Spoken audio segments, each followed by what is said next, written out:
Good evening, everyone, and a very warm welcome. Here's wishing all the lovely ladies listening to us a very, very happy International Women's Day. I'm Archana Samtani, and I head the marketing for TMI Group, and I will be your host for this evening. I'm really excited for this session today because our guest today is a very dynamic sportsperson. She's one of the pioneering athletes in women's bodybuilding from India, winning the prestigious Pro card from the International Federation of Bodybuilding. She has various national and international bodybuilding accolades under her belt. She is also an IFBB Pro League international judge and a part of the judging panel at the highest level in international shows. Dr. Rita Jairath. Thank you so much, ma'am, for joining us today. Rita ji, you are an athlete, an entrepreneur, a Bharatnatyam dancer, a world peace ambassador, the coach of a para powerlifting team. You have been listed in the Forbes magazine and been a TEDx speaker. Is there anything at all you cannot do? How did the journey begin, Rita ji? That is very generous of you. But when you say there is anything around you, I mean, I think out of context, I may just like to speak a little about this and then start. That I have learned in my lifetime that because there have been very contradictory kind of things that I have touched because of the virtue of my circumstances, and so, you know, how destiny happened to me. But I realized that when you're really pushed into doing something, which sometimes even God might not have given you the instinct for, if you learn the art of learning, the process of learning, which we actually just the essence of education in school, when you break down something into micro, if not nano steps, and then conquer every tiny step at a time and give yourself all the time and let nature to take over, there is really nothing you cannot do. And then when you are doing contradictory thing, actually you round off the edges and complete yourself as a human being. So when you said that there is nothing you cannot do, it may sound philosophical. I've never started anything like that, but it was a very nice question, so I thought I should answer it. Anything at all, yeah. If you can tell us a little about your journey, thank you so much for that. If you can tell us a little about your journey to reaching where you have reached today, it's just amazing to see all this. Can you tell us how all this started and how was your journey to where you are today? Yeah, so if I may start from the beginning. So when my mother conceived me, she had already had a lot of traumatic experiences. And so she was suffering with auditory hallucinations at that time. She even started responding to them, although they might have been very illogical and harsh. So she tried several times to commit suicide. She cut her stomach with a blade, and she ate glass, and she burnt her hair, and she was screaming and screeching and talking to the voices that she heard in her head. She lost absolute control and she could not be treated. And she had already lost 2 children. So everybody said that this child cannot survive. You have to let go. Even if this child is born, that child will not be normal because this is just too much. And later she was actually put on ECT, which is, the electric shock therapy. So it was that bad. And then it was my father who just didn't want to lose another child. And so he got her a lot of Ayurvedic treatments and stuff like that. And then finally, it had to be. So I was born. But right from the day one, she was not there for me to cook. And my father had to fend for us, do his job. He was an education, very senior education officer in the Air Force. He was one of the pioneering education officers who had written books on education psychology after. So he had joined the Air Force just 2 years after independence. So he was that senior. And so, I was very neglected. And whatever bringing up was done for me was by my father, but he was under so much pressure that I was every single day I was beaten up very mercilessly. I cannot exaggerate that, because throughout my lifetime, and even my classmates remember that I was just absolutely black every day, and all they could hear from my house was the sounds of screaming and screeching, and that was every single day in my childhood. So I did not get proper nourishment, and so I was kind of God's child. Sometimes my neighbor fed me, and sometimes I had something which I really detest even now. Not because that is bad, but that packet of Parle-G biscuits, it really reminds me of a way, has very painful memories associated with, because that was all I got to eat. But I was fragile, and then there was the other side of me which wanted to somehow get love and acceptance, because at that time, mental illness had a social stigma attached to it. It was just binary. Nobody had heard of spectrum disorders, or that how different mental disorders manifest themselves. My mother originally had been a postgraduate teacher. She was very good. She was extremely beautiful. She was very good, but somehow, she lost it all after these tragedies that she had to face in a very dramatic way. So my entire childhood went like that, and for the only way for me to get love and acceptance was to excel in whatever I do. That was, of course, not the time of social media and stuff. We couldn't have imagined. We didn't even have mobile phones. We all know that. And in the 60s and 70s, we the only thing, black and white TV was a luxury probably. So most of my time was spent in libraries. And because I was in Chennai, so I learned Bharatanatyam at that time. I was involved in almost every sporting and co-curricular activities. But somehow, this thing I realized much later in life, that there was a subconscious need to get acceptance in different communities where there was positive thinking, irrespective of what is happening in my family. Because of the social stigma, we were facing a lot of isolation, and probably that took away peer pressure from me to do anything. It was just very instinctive as a human being. And that is how this part started, where I got involved in so many activities which I never wanted to lose. But then I got this proposal for marriage when I was in college, and I was promised that I would be allowed to study and complete my education in medicine. I wanted to be a doctor. I was doing physics honors from Delhi University in Hindu College. And I thought, for me, just to imagine that I have a normal family with a normal father, normal mother, and food is being cooked or the house is being cleaned, was like something which which I wouldn't have imagined at that time. And that was probably my only hope. So I got married, but that was probably my mistake, because I got married for studying. I didn't get married for the relationship. So that was an error there. And then after my marriage, of course, it never materialized. They were a very orthodox family from the rural areas of Haryana. And they wouldn't ever let me study, that too, those times, so many years ago. Now almost 35 years ago, 36 years ago, they wouldn't let me study.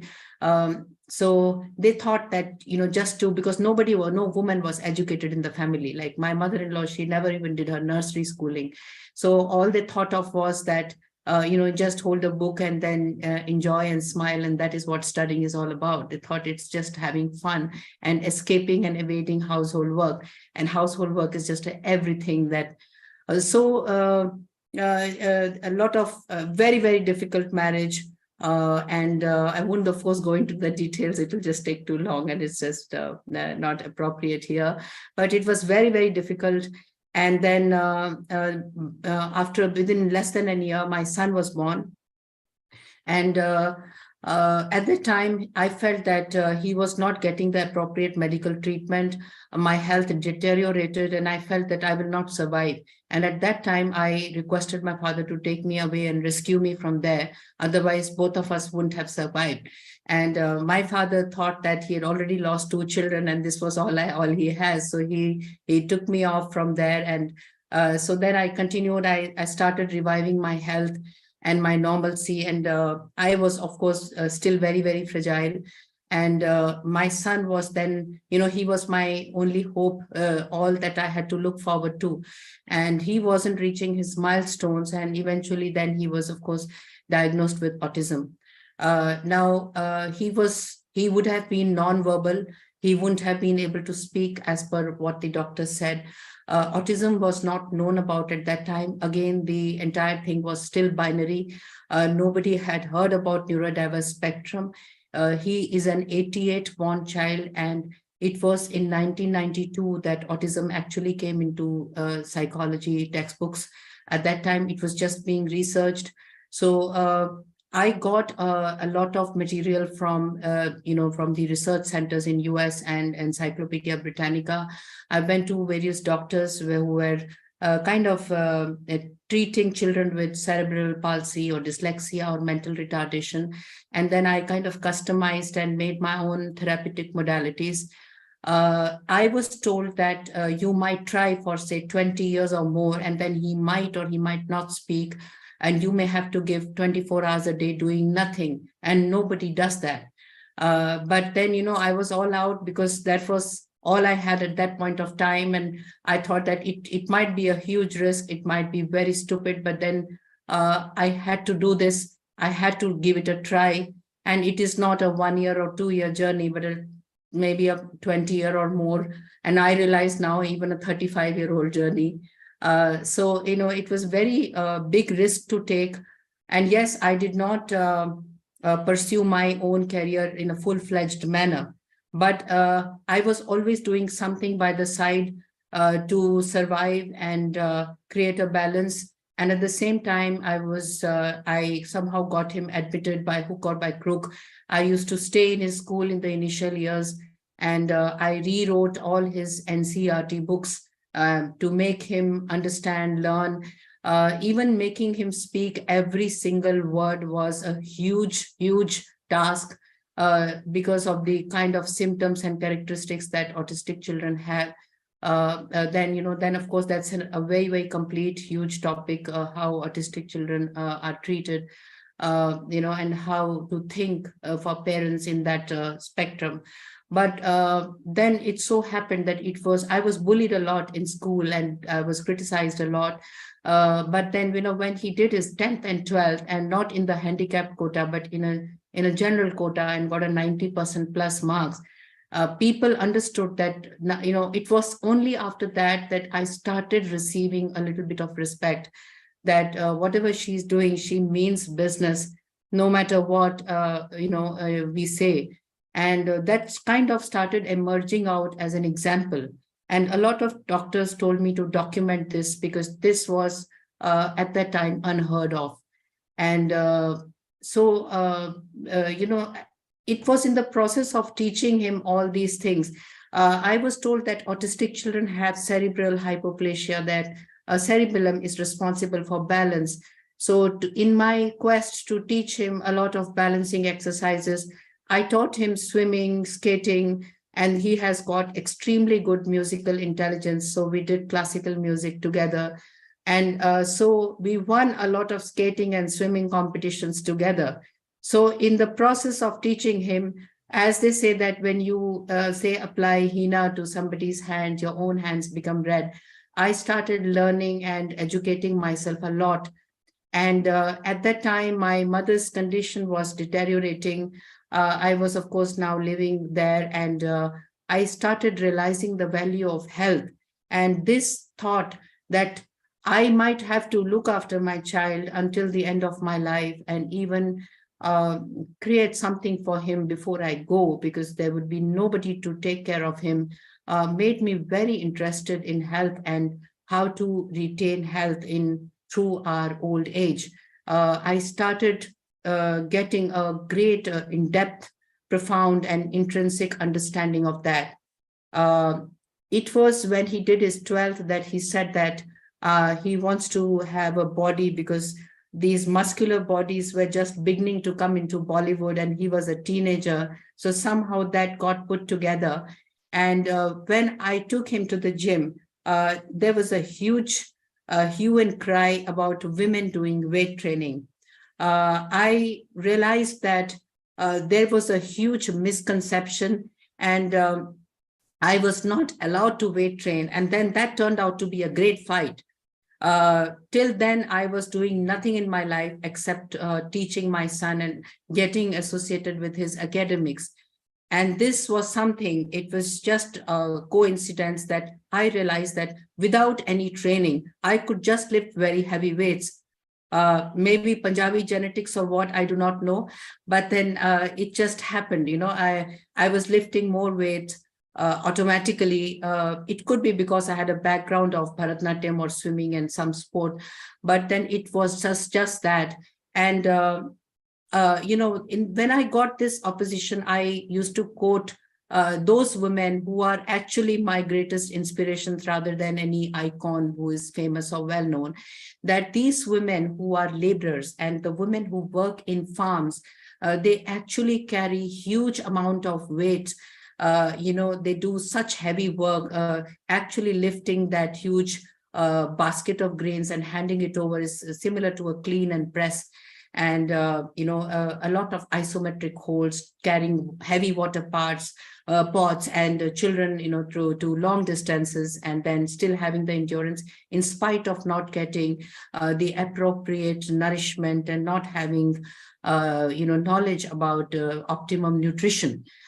So I thought that it is maybe a CNS, a kind of, the mind that makes them work, but still they have it. And those are women who are quite good, and they don't have to get that approval from men that they shouldn't be lifting heavy weights. So one of my first battles was the National Bodylifting Championship, when I was told that by a very, very senior teacher, he still runs academies, and he had told me that women should not be doing pull-ups. And I said, what about the women who are in the army? I mean, that's one of their basic, when they climb the mountains, they are lifting their own bodies. So I then went on to win the National Bodylifting Championship thrice in a row, being a woman. So, it has pull-ups and bar dips and such. So at that time, a lot of girls started following me. Social media had started. And then, this thing, it really trickled down. I was amazed by the way, by the kind of response I was getting. And not only women, a lot of boys and men started coming to me and telling me that we want you to meet our mother, because my mother, she is, say, in her 40s and she has given it up. And, I want my mother to be like you, because you're taking care of your son and you're doing all this. You haven't given up. So that spirit, somehow they wanted it back in their families. And a lot of coaches who were opposing me started telling the rest of their clients that this is an older lady out there, and still she's doing it. So you just start with resistance training. And it was really a great beginning. I felt that I have added to the collective consciousness in a very tiny way, but then you never know how large it becomes. And then I contacted a lot of coaches who were abroad on email, and I got offers to train abroad, because we didn't have anything of that sort in India. It was just, I was probably the only one. And I really wanted to do something different, because I had lost my entire life where I wanted to excel, I wanted to compete, I wanted to shine, but I could never do it, either in my childhood. And here was an opportunity for me to do something different and, kind of set a trend. So I went to US, and I fortunately, in spite of being older, I was able to do it. I competed with the girls in US who were in their 20s, and I started winning medals for the country. So, it became like I was kind of having a monopoly out there. And I got a lot of opposition only from people who were related to me, or my neighbors, who thought that wearing a competition suit is horrible. But I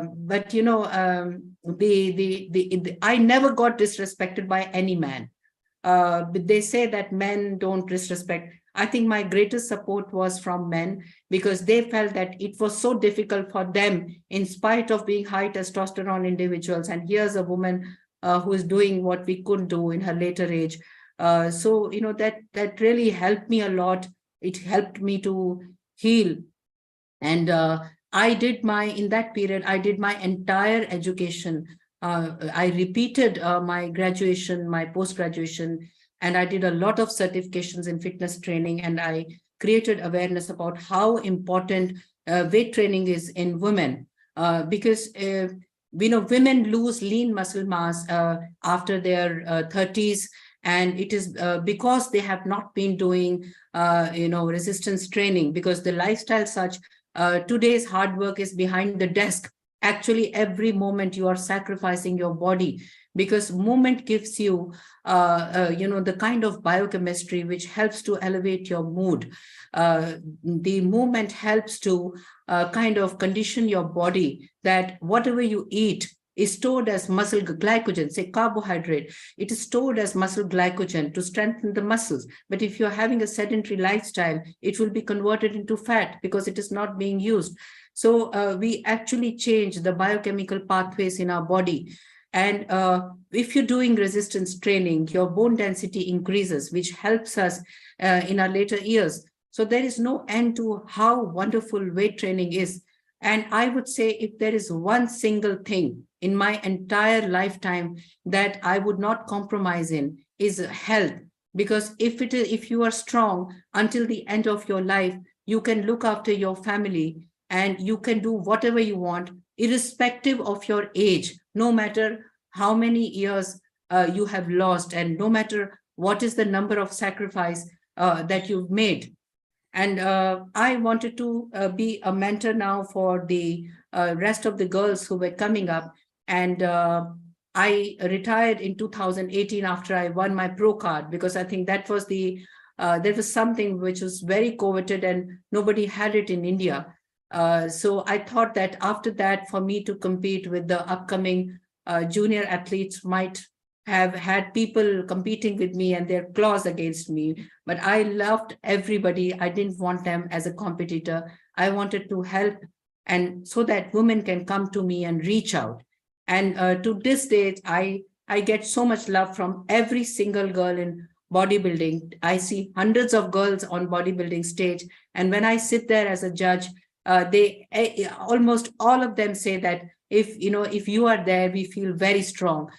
So I'm the only woman bodybuilding international judge in Asia, and we have just 3 or 4 in the world. So it gives me great happiness and solace that being from India, I am there at the judging panel, for being an example for many other women in the world, that we have set a trend that we have women judges judging the men.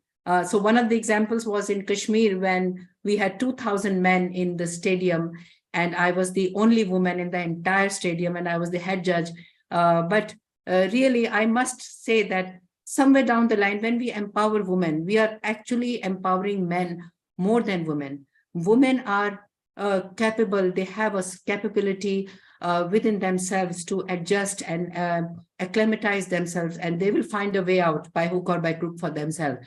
But men are sometimes, constrained to behave in a certain way because of the conditioning and the bias that is there against women.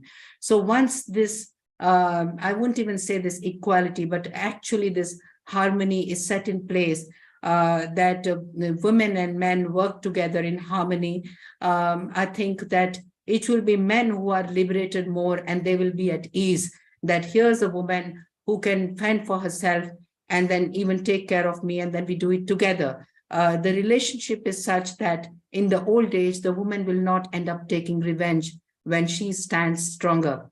I think that women, must understand that when we talk about liberating or equalizing women or whatever, it should not amount to male bashing.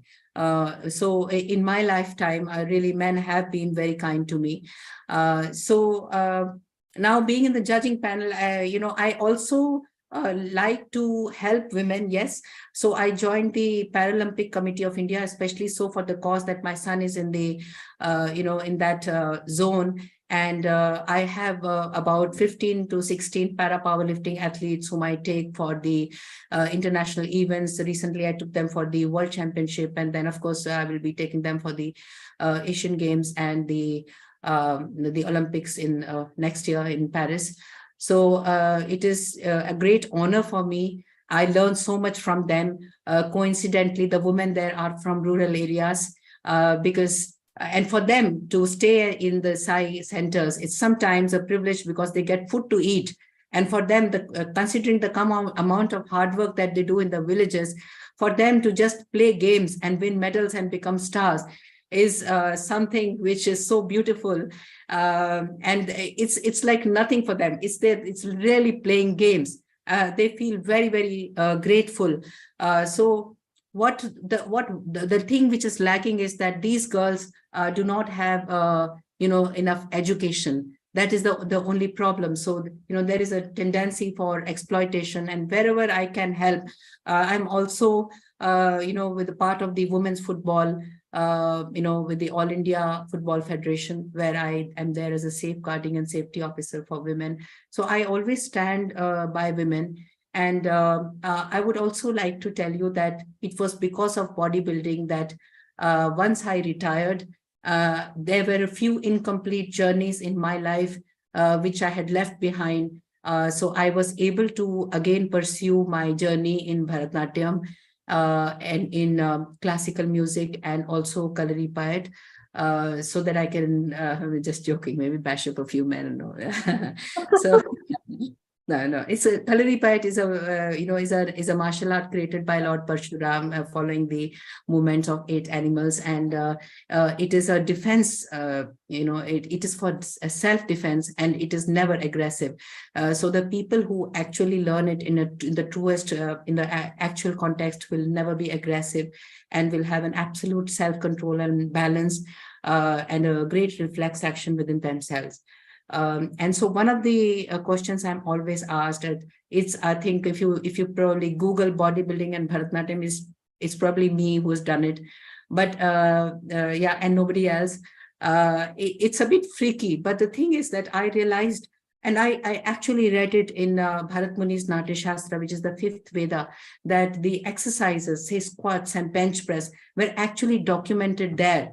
That they were just doing it with a wooden rod with 2 bags full of grains on both sides, and actual exercises were documented.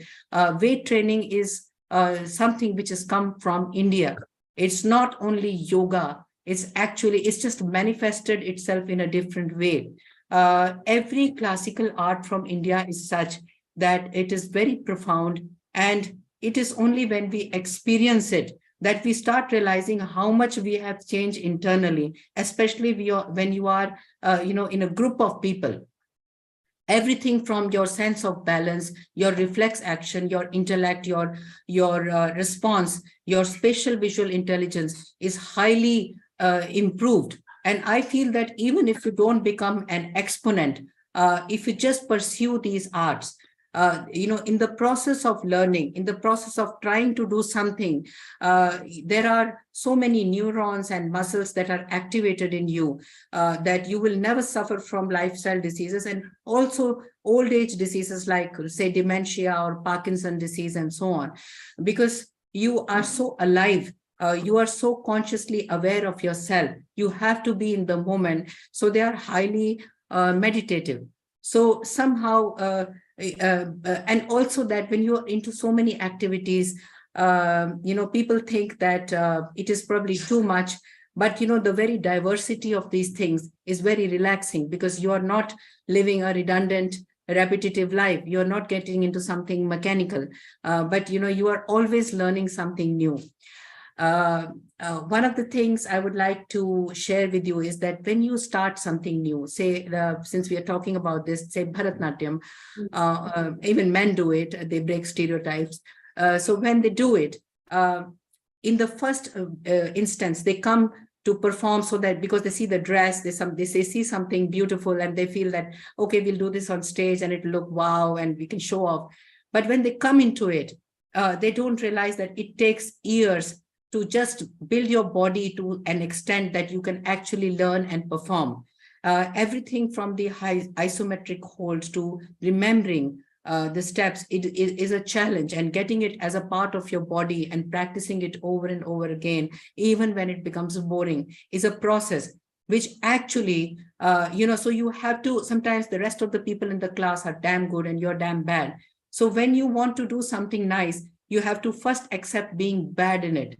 You have to first accept that this is not my field and I might be the worst student, but this is a process. But I'm going to stay on, and it will be after a few months that, I will, people will come and go, but I will be just there and I will just become a better person. So it is actually the journey of my soul. I am enhancing my inner self and my soul as a human being. And what I become out of this is really, really what actually matters at the end of the day.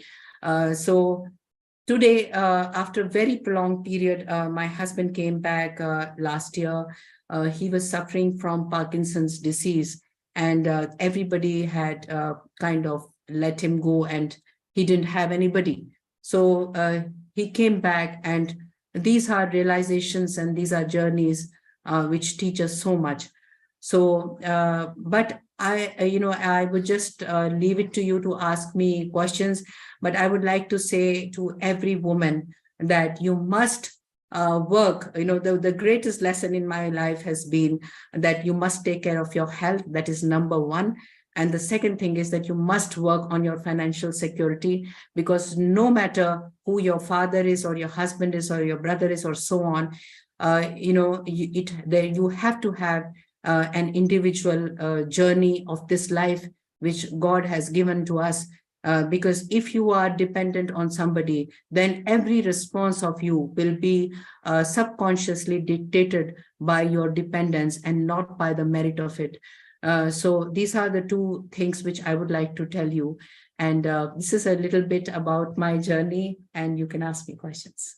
Dr. Rita, I don't know where to begin. Oh my God, it is just so amazing, so heartening, so inspiring to listen to the journey from childhood to now, the things that you've gone through and where you are today. It's just amazingly inspiring. Congratulations to you and hats off. Hats off to you. Thank you.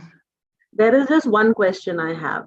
A very difficult childhood, a difficult adolescent stage, a difficult marriage, an autistic child.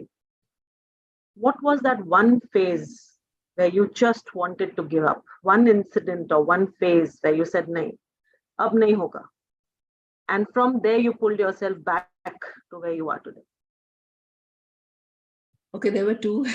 Okay. One was when my son was diagnosed with autism, because for me at that time, all doors were closed and he was my last hope, I thought, and I was too young, too immature, and I felt that, I would give up. What kept me going was maybe my maternal instinct that I had no choice. And then one thing which maybe God put in me was that I want to show the world that I can do something extraordinary. And today, when I never used to tell people that I have a son who is autistic. I would just do my professional work and that's it. Nobody knew what my family is. On one incident, I went to a show where there were challenged children as a chief guest. And I took my son there and I made him sing on stage. And then I had hundreds of calls that, how is it possible? And that really triggered me that this needs to go. This message needs to go to the world that this boy stands on stage and sings like a professional singer. So that, this is possible. So when we create human possibilities, it gives hopes to hundreds of people. So that was one point where I really almost gave up, but then, I had to, there was nobody else who would look after my child. And I had an opportunity to do the impossible. When I educated him, everybody thought that I am mad because he could not do his graduation here. I sent him to UK. I became bankrupt. I spent everything that I had on his education. To this day, people criticize me. But I must say that today, 7 years after he did his post-graduation, he even stayed for 1.5 year in a center to get control of himself. Then I had no choice but to keep him and teach him little things. It's 7 years after his post-graduation. He is now, there is a quota of inclusive employment. We have employment opportunities for physically handicapped, but nothing in the government for mentally handicapped. So there are a few organizations since the last year, they have started taking in people. And my son joined Lalit Hotel. He's now handling the front desk and he's doing amazing work. So it is like unbelievable. I still cannot believe it. I never break down. Just, on 7th yesterday, I went to Hotel Lalit because they called me for Women's Day, day before yesterday. And they told me to speak about my son because he's working there. And it was after years that I could not, I just, lost a little control and I broke down because, that is, it was not because I was sad, but it is something impossible, which I could not have believed that. I still find it difficult to believe that he's actually doing a full-fledged job and he's settled there and he's doing it well, which is really magic still. So I wish that this example goes out and is a hope for that the world is changing. He's in his 35th year now. The world is changing because now the children who are born, they have schools and this and that. But he's from the generation. So the young parents don't know what will happen to their children. So I'm an example here that, see, this is a possibility because this was not there in India. It was not there, zero, minus. But there is now an example that small, young parents can hope that there is a possibility. There are things now, world is changing. So that's a huge hope. The second time was when my husband returned to me. It was a time when I had started my business. I had invested everything there. And this was just last year. I had invested everything. I had left all my work. I had nothing. And because I felt that the kind of physical work that I do, I work I think 24, I don't have a holiday. I don't have Sunday. I have not watched a movie since 2009. I have not done anything for years and years and years. And then I thought that this business will get me through because I wanted to have a regular source of income for my son and for my old age, because once I'm, I cannot, if I am alive and if I'm in my 60s and 70s, I may not be able to work 20 hours a day. It's not possible. So I was preparing for that. And it was in the midst of that, when I didn't have liquidity, that my husband returned. And it was a huge setback to me. And I didn't know what to do. If I give up my business, then, I have created something with great efforts. And then, if I sell off my property, it was all, at its lowest. So I didn't know what to do. So I started living very hand to mouth. I started, I left my car. Those few months were a massive setback for me. I'm still, trying to rise up through that. And then I thought that maybe I should just wind up everything and, just live a very, very simple hand to mouth life and give up everything. That was a, setback. And at this age to do it after achieving and creating so much would have been very difficult. But, when there is a challenge, God gives you strength. And so I'm braving it up and building it. So I have created this brand, Proksham, that is my entrepreneurial venture. Now the ingredients and the quality of the product is so, because I want always to stand out. I wanted to create a paradigm change in the world of nutritional supplement, that there should be a change in the entire world. I have a vision. It may seem ridiculous now, but I like to think big. I like to create changes as a woman. And these products, obviously, when you're doing something very unique and very different, very high quality, the cost goes up in a price-sensitive market. Whereas the sports persons are from rural areas, they might not be able to afford the kind of things that I have created. So I have to go about it differently. And these are the two of the products are such which are completely my brainchild, and they are not existing anywhere in the world. And I had to do the marketing myself, sales myself.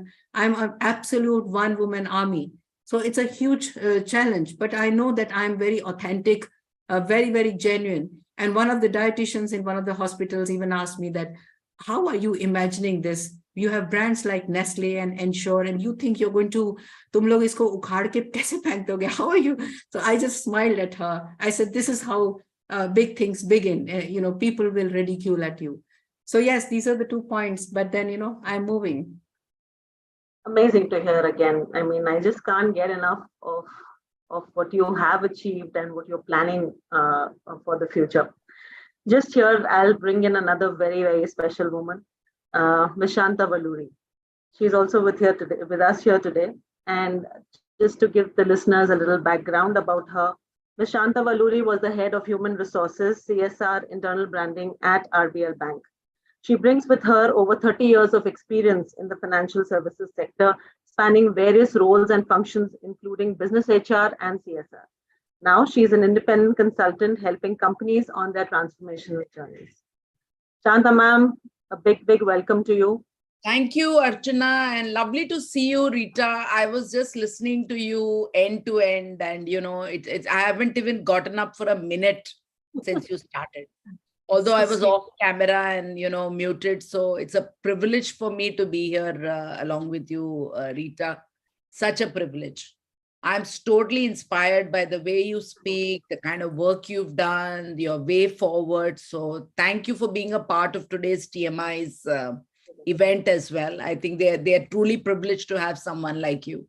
More importantly, your fitness journey embarrasses us because, the way you are and the amount of fitness you do, that all the time, I was thinking, what's missing? What should I be getting into? One is that. Second is your ability to speak about so many trials and, and tribulations and still coming out strong. I think really appreciate it. And the biggest part about you is forgive and forget. Your husband coming back and you putting everything aside to give him a life. I think it's fabulous. So Archana, I think it's a fabulous session. I'm sure many people here in the group have benefited. There is just one person who I should thank for this event, and that is you, because you're the one who introduced me to Dr. Rita, and that's how the session is happening today. So thank you, Shanta ma'am. We've all heard her story, Shanta ma'am. This question is for you. Yeah. So we've heard her story, and of course, it's a parallel universe for us where she's a sports person, and there's a lot of fitness terms she's using, and the entire life cycle is very different. But for us in the corporate world, how would you draw a parallel, and where do you see these worlds combining? So, Archana, first of all, I didn't want to join this session, as you know, because, her story is very earth-shattering. Our stories are good to know, but they're not as earth-shattering as hers, because hers has got a lot of personal stories. But I think what's important for us to take back from here is that failure is a stepping stone to success. I think I strongly believe that she's seen failure, she's seen hardships, she's seen trials, tribulations. We hear all these idioms, but at the end of the day, how do we apply it? I think one big learning is this little bit about, imagine everything not going right, and then you have an autistic child. So if I have to draw a corollary to the organization, nothing going right for us in the company as, maybe as women or just as professionals, and suddenly the company decides to shut down. Okay, it could be as bad as that. Yeah, we are fighting a battle to ask the company, am I going to have a role? Am I going to see a growth? Am I going to see everything? And suddenly next day morning, you'll realize that you don't have a job. What could be worse? Is your career more important, or not having a job and not having an income more important? How will you quickly reinvent yourself if you're not mentally there? The second thing is, we keep saying as women that, my boss doesn't support me because he's a man. He doesn't understand my trials and tribulations. If I have to flip it to her mother was mentally schizophrenic, okay, or a woman who was not mentally stable. Her support system, her husband was not up to the mark. Her mother-in-law did not support her after assuring her that I would study. But how did it make any difference to her? She continued on a journey of success. So I think this thing about believing in oneself is a clear, second lesson for me, at least, if I have to draw a corollary. The third lesson is very important for me is, learning, that piece about saying, I am learning Bharatnatyam, I'm being a classical singer. And if you see her photographs on Google, I want people in this room to actually see her photographs from Google. The way she has, if you look at the body she built, imagine the perseverance you require. When you tell a man ki 6-pack hai, 8-pack hai, and, he starts opening all his buttons to show us his chest, and you see it in all photoshopping. And here is a woman who had the 6-packs, who had the 8-pack, but whenever she showed it, people said, "Dekho, bikini mein aake ghumti hai." So often it has happened to, in fact, personally to me. See, for me, banking, I came from banking. Bankers are considered to be boring. I always overdressed myself and I continue to overdress. And people said, "Kya hai yaar, kaam pe aati hai aur itna tayar ho ke aati hai." It's my choice. I made this choice to, always be well dressed. So I think there is a lot of learning from her, which is like top 3, which I can think of because you brought me online as soon as I finished listening to her. So, and I think there are so many more stories about forgiving and forgetting.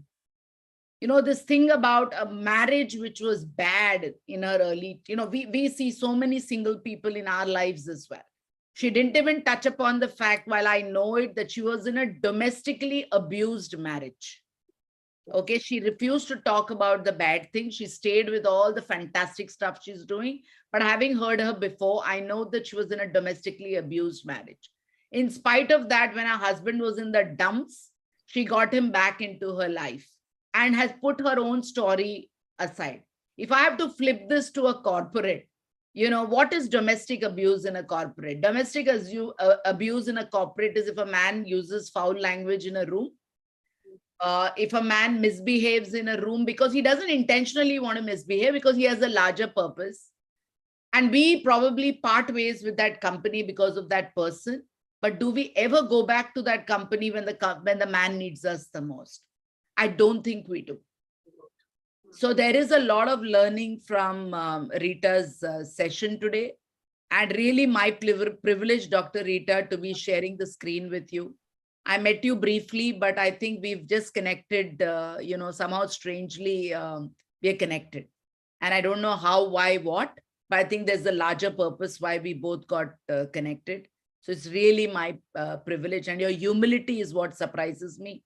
I don't know how many of you know, because she didn't mention, but I want to tell you there is a movie getting made on her shortly. So that's going to be another feather in her cap. And, it's really, really good. But I seriously think, Archana, you should display her Google photographs. I'll do that. What a gorgeous woman she is, earlier, now, and will continue to be gorgeous. She said 60s, no? She and I are almost the same age. She's slightly younger than me. But I'm saying 60 क्या है यार, कोई number ही नहीं है. आपके लिए तो बिल्कुल ही नहीं है, मेरे लिए भी number नहीं है, तो आपके लिए तो बिल्कुल ही नहीं है. So don't worry, we'll rock together. Oh, yeah. Shanta ma'am's request, I'm sharing the screen. This is her son, and look at how gorgeous she looks in the Hindustan Times. This is Dr. Rita Jairath in all her glory.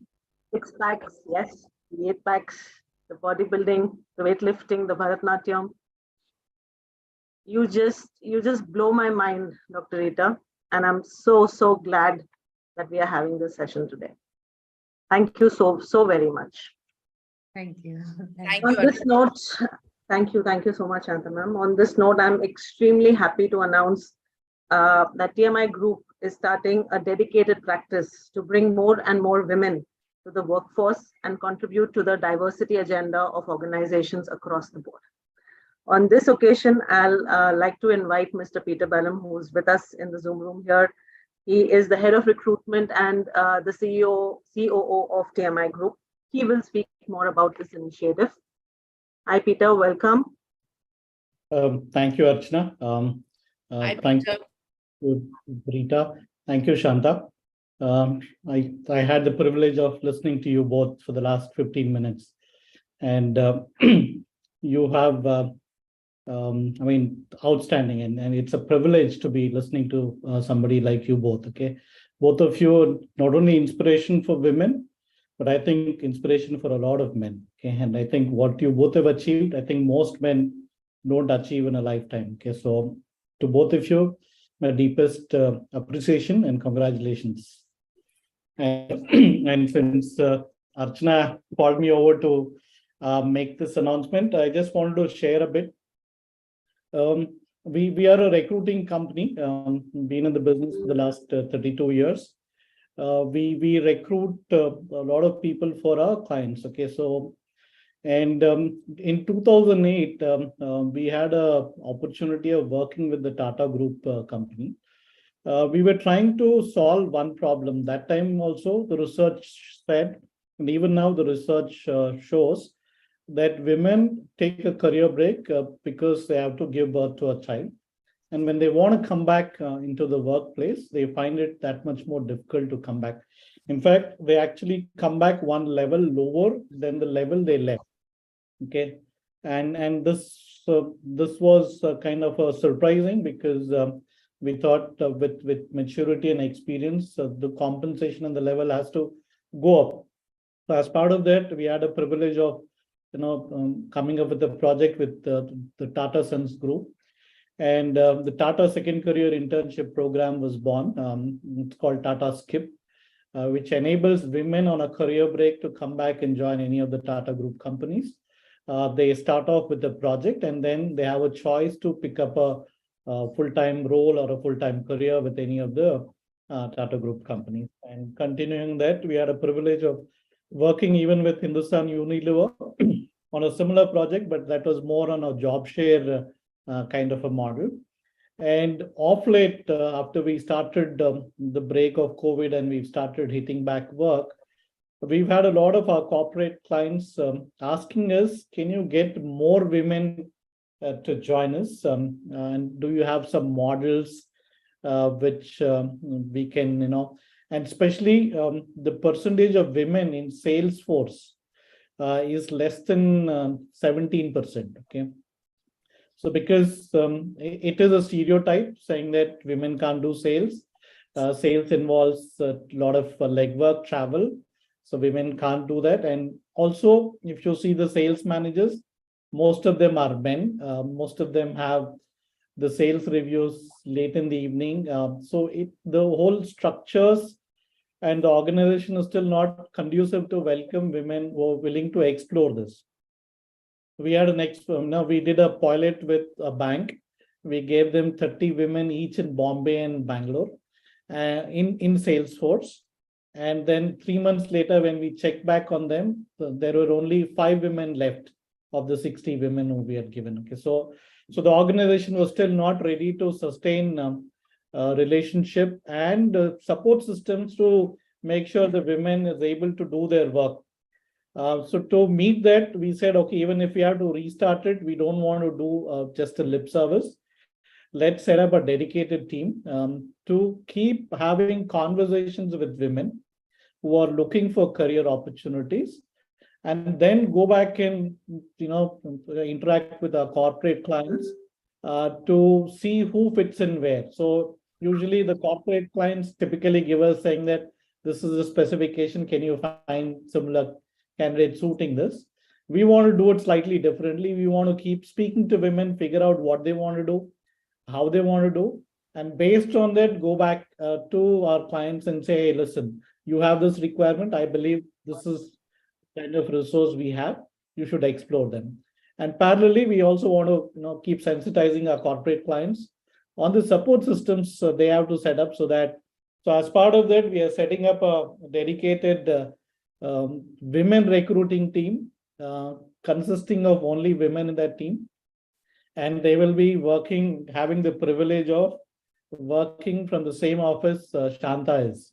So that whole office is mostly a women's only office. Okay, so except one or two employees who are men. So it's a privilege, it's a joy to announce this decision during on an International Women's Day event, which we are having, and it's once again a privilege and a joy. We're calling this program, this team as Unlock. I will leave that to Archana to share what is the philosophy behind that, and because she also heads our marketing.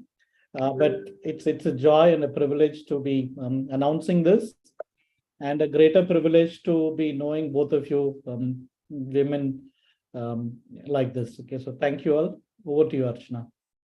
Thanks, Peter. Thank you so much. I'll take the permission of Rita ji and Shanta ma'am to do a logo reveal here of the Unlock team. So can I go ahead? Please do, and it's our privilege. Thank you so much.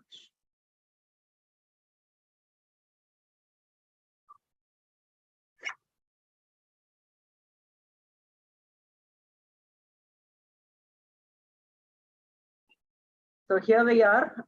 This is the Unlock team, and the tagline to this is limitless career opportunities for women. And the reason why we have used the word unlock is because, yes, they are locked up somewhere, and this team is going to be really, really like the task force that is going to run behind getting a lot more women into the workforce and hopefully changing, or at least impacting in its own little way, the ratios that we are seeing today and talking about today. So thank you so much, Unlock team. All the very best to you guys, and I'm sure you guys are going to be the heroes of TMI Group for even attempting to somewhere change this global challenge that we are facing. Thank you so much. Thanks, Peter, for joining us. Archana, I just want to add that the word limitless with Dr. Rita on online is truly the perfect word. It is limitless. She has no limits. Absolutely. We can see it on her background with all the, I think, 1 million trophies that she has displayed. And I'm sure many of them are not even there. So it's just been such a wonderful session. This last 1 hour has been a mix of emotions. Just amazing to see what you have achieved, Dr. Rita. And Shanta ma'am, thank you so much for this introduction. Thank you so much for being a part of TMI at a level where you are genuinely interested in making a difference. So thank you so much. Thank you so much for this introduction. Dr. Rita, thank you for joining us. I'm really, really happy that I had the chance to have this conversation with you. Thank you. Thank you so much. Thank you so much. And thank you to all of you, and thank you to Shanta for introducing me to you. She has also been very kind and very affectionate, and I value every good thing and every positive emotion, from the bottom of my heart, because I know how precious it is to feel good about the other person. That I think that's the essence of being human. So thank you so much for listening me out and having me here. It's been an absolute honor, ma'am. And I'm sure a lot of questions are going to come in about weight training, about bodybuilding, about fitness and health. And I'm really hoping this is a conversation starter for us here in TMI, because yes, few of us have been trying this conversation. It's not worked. So I think at a level that you are at and what we are seeing today, I'm sure this is really going to be a conversation starter for us. Thank you so much. Yes. Thank you all for joining us this evening. And a very, very happy International Women's Day to all of you. Yeah, happy Women's Day. Yeah. Thank you. Happy month to everybody. And thank you, Peter, for being the limited one in this group. For now. It's a privilege. It's a rare privilege, I think. Yes. The unlimitless opportunities. Okay. Thank you all to Mayans for watching us from the cafeteria, on the Zoom room, and the YouTube. Thank you so much. Have a great evening, everybody. Take care. Bye-bye. Be safe. Bye-bye.